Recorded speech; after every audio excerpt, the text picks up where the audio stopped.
जातीयता का जहर बोना बंद कर दो। रीवा के यज्ञ की कैफिट मौजूद होगी जब काफीराम ने नारा लगाया था, तिलक तराजू और तलवार इनको मारो जूते चार। यह वह जहर था। मैंने बार बार कहा, मैंने ब्राह्मण परिवार में जन्म लिया है, मगर बचपन से आज तक कोई एक भी व्यक्ति नहीं कह सकता कि मैंने कभी जात भेद को माना है, किसी के साथ मैंने छुआछूत का भेद किया है। मेरे लिए सभी लोग एक समान रहते हैं। मेरी निगाहें उन वर्गों में ज्यादा रहती हैं जिनको वास्तविकता में सत्य की जरूरत है। समाज के अंदर जहर बोने से समाज का कल्याण नहीं होगा। समाज के अंदर एकता का बीज बोने से समाज का कल्याण होगा। अपनी राजनीतिक लाभ के लिए समाज में बैर पैदा कर देना, यह एक अनाचार है, अत्याचार है, पाप है। उस समय मैंने कहा था काफीराम सर पटक देंगे तो कभी प्रधानमंत्री की गद्दी को प्राप्त नहीं कर सकेंगे, जो उनकी कामना है। और आज वह कष्ट भोग रहे हैं। मुझे तकलीफ है इस बात की नहीं, को कष्ट भोग रहे हैं, मैं प्रसन्न हो रहा हूं।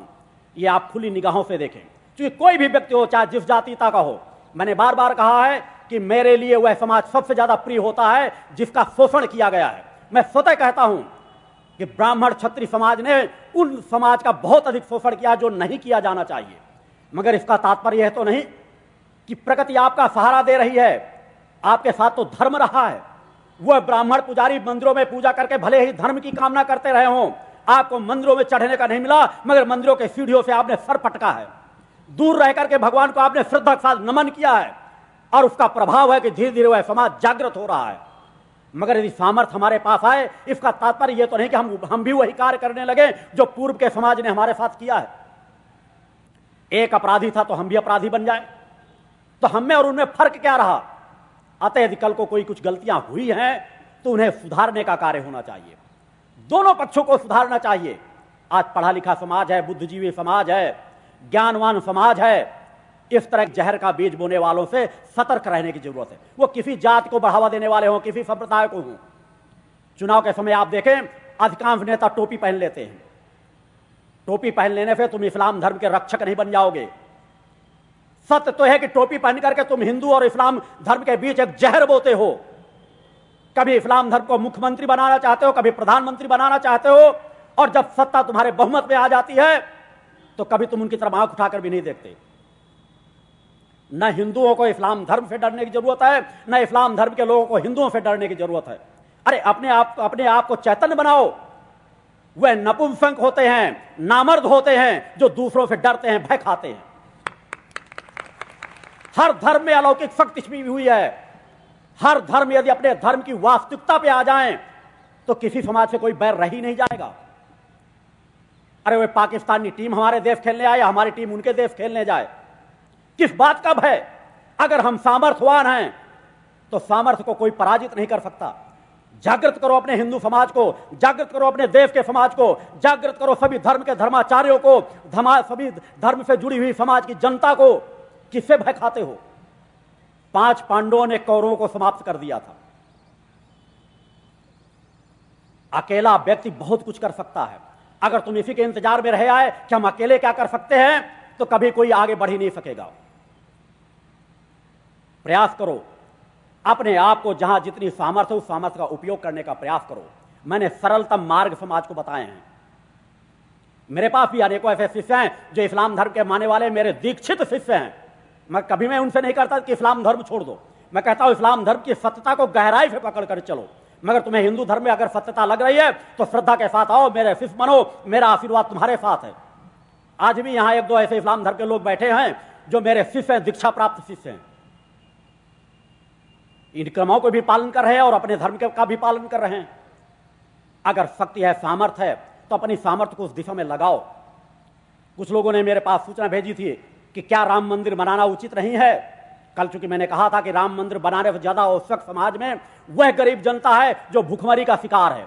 अनेकों प्रदेशों की ऐसी जनता सब पड़ी हुई है आज भी जो तन पर कपड़े नहीं पहन पाती। मेरा मतलब यही था, राम मंदिर हिंदू समाज के धर्म का, आस्था का केंद्र है। आसानी से बन सकता है, मगर इच्छा शक्ति होनी चाहिए। मैंने कहा था, यदि किसी समय मैंने भविष्यवाणी की थी कि अगर राजनेता उससे हट जाएं,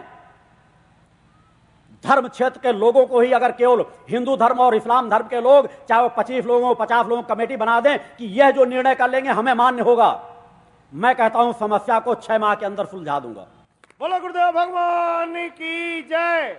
मगर राजनीति करके किसी समस्या का राम जो मर्यादा पुरुषोत्तम थे, उन मर्यादा पुरुषोत्तम राम के स्थान का निर्माण अनीति, अन्याय, अधर्म, राजनीति की रोटियां फेंकने से कभी उस स्थान का निर्माण नहीं होगा।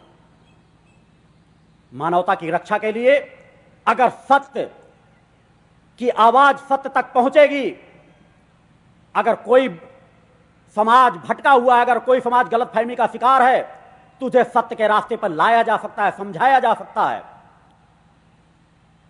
मगर यदि राजनीतिक रोटियां फेंकी जाएंगी तो चाहे कोई भी पार्टी हो, कभी भी राम मंदिर का निर्माण होना असंभव हो जाएगा, कठिन हो जाएगा। या तो न्यायपालिका में छोड़ देना चाहिए, या तो कुछ चंद लोगों में उस विचारधारा का निर्णय लेकर छोड़ देना चाहिए। मैं कह रहा हूं कम से कम समय में समस्या सॉल्व हो जाएगी। मैंने कहा था, जब लोग कहते हैं इस्लाम धर्म, मैंने कहा था जब राष्ट्रपति देश के बने थे कलाम, जब मैंने कहा था कि आजादी के बाद पहली बार एक योग्य राष्ट्रपति सत्ता में पहुंचा है। क्योंकि मैंने बार कहा, मेरे विचार उन सभी बिंदुओं में होते हैं जिनसे निकल करके आप सतमार्ग में जा सकते हैं। अनीति, अन्याय, अधर्म के सामने घुटने मत टेको।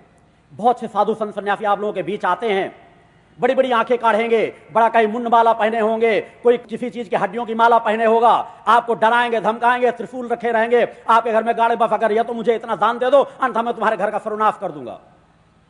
एकांत घर में कभी आएंगे कि आपकी पति की हत्या होने वाली है, आप ऐसा धन दे दो, अगर पति से बता भी दोगी तो पति की हत्या निश्चित हो जाएगी या उसका एक्सीडेंट हो जाएगा। तुम्हें भयभीत होने की जरूरत नहीं, उनसे भयभीत मत हो। वे जो दरवाजे दरवाजे तक नंग धड़ंग और भेष बनाकर टहलने वाले अत्याचारी अनाचारी हैं, उन्हें मुंह तोड़ जवाब दो। आपका गुरु कहता है अपने घर पे क्यों रक्षा कवच, अब एक मां का ध्वज टांग लो और देखो कोई बड़ा बड़ा तांत्रिक अगर आपके घर का अहित कर सके।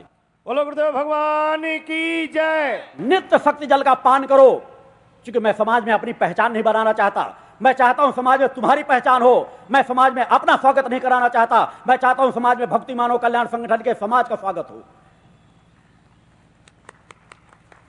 किसी से भयभीत मत हो। बड़े बड़े गैंग कार्य कर रहे हैं, आपके धन दुगना करने का कोई लालच देगा, कोई कहेगा आपके घर में खजाना गड़ा हुआ हम गाड़ दें, उखाड़ देंगे, और आपके जो बाहर धन रहता है उसको भी लूट ले जाते हैं। उनसे सावधान रहो, कभी मत भ्रमित हो। उस धन के, जमीन के घड़े हुए धन को उखाड़ने के लिए प्रयास रत मत हो। अलौकिक धन जो आपकी चेतना आपके शरीर पर छिपा है, उसे जागृत करो। आपका गुरु उसे निकालने का मार्ग बताता है, उससे आपका कल्याण होगा। वह अनाचारी अत्याचारी जो कहते हैं धन गड़ा हुआ है, उनसे कह दो पूरा धन तुम ले जाओ, हमें 1 रुपए की जरूरत नहीं है। धन दुगना तुम करना जानते हो, अपना ही धन दुगना कर लो। समाज के बीच एक भी ऐसा साधु संत सन्यासी नहीं है जो आपके धन को दुगना कर सके, जो आपके गड़े हुए धन को निकाल सके। उनसे भ्रमित मत हो। अनेकों साधु संत सन्यासियों की टोलियां होती हैं। जब आपका घर बन रहा होता है तो जब आपकी नींव पड़ चुकी होगी तो नींव पड़ने में सब पता चल जाता है कितने कमरे बन रहे हैं, कहां से द्वार बन रहा है। वो कोई हड्डियां, कभी 2-4 सिक्के आकर वहां गाड़ जाएंगे। अब 10-5 साल बाद आएंगे, अब आपको बताएंगे आपके फला कमरे के फला दीवार के पास ऐसा धन गड़ा हुआ है, एक आध सिक्के उखाड़ कर भी दिखा देंगे। वो तो आपने शमशान में मकान बना लिया, उसके घर के अंदर आपकी हड्डी छिपी हुई है। अरे कलिकाल है, संघर्ष तो सभी के जीवन में है। ये गैंग कार्य करते हैं, उनकी डायरिया मेंटेन होती है, खुद आज कार्य कर रहे हैं, 10 साल 20 साल आगे के लिए पूरी तैयारी कर रहे हैं। उनसे सतर्क रहो, सावधान रहो। वे अनाचारी अध्याचारी जो गांजा चिलम शराब चढ़ाते हैं, उनके पास कोई साधनात्मक शक्ति नहीं होती। कुंभ और प्रयाग के मेलों में जाकर देखो, पूरा प्रशासन उनकी सेवा में लग जाता है। अरे जिन अधर्मियों अन्यायों को वहां से खदेड़ करके भगा देना चाहिए, उनकी कह रहे हैं शाही सवारी जा रही है। बोलो गुरुदेव भगवान की जय। पूरा प्रशासन उनकी सेवा में लगा रहता है। अरे जो गांजा चलाते हैं, चिलिम चढ़ाते हैं, वो समाज को क्या सद्मार्ग देंगे? अरे वह तो उन पवित्र स्थानों को भी अपवित्र कर देते हैं। मैंने कहा है अगर उनके अंदर सामर्थ्य है तो मैंने पूरे विश्व अध्यात्म जगत को चैलेंज और चुनौती दी है कि आए मेरे सत्य का सामना करें, मेरा सामना करें और पराजित करके दिखाएं। बोलो गुरुदेव भगवान की जय। अन्यथा या तो वह समाज का त्याग कर दे, अगर अपने लिए साधना कर रहे हैं तो हिमालय की गुफाओं में, जंगलों, पहाड़ों में चले जाएं, और अगर समाज के लिए कार्य कर रहे हैं तो समाज की मर्यादाओं में रह करके समाज का सहयोग करें। जो शराबी होगा, जो नशेड़ी होगा, जो गांजा और चिलिम चढ़ा रहा होगा, वो समाज का क्या कल्याण करेगा? समाज के बच्चे भगकर जाते हैं उन आश्रमों में, और उन आश्रमों में जाकर वो भी गांजा चिलिम चढ़ाने लगते हैं। मेरे भी आश्रम में अनेकों लोग जाते हैं, कोई 4 दिन में दाढ़ी रखाने लगता है, कोई कुछ कहने लगता है। मैंने सैकड़ों लोगों की दाढ़ियां बनवा दी हैं। मैंने कहा मैं साधु संत सन्यासी बनाने नहीं आया,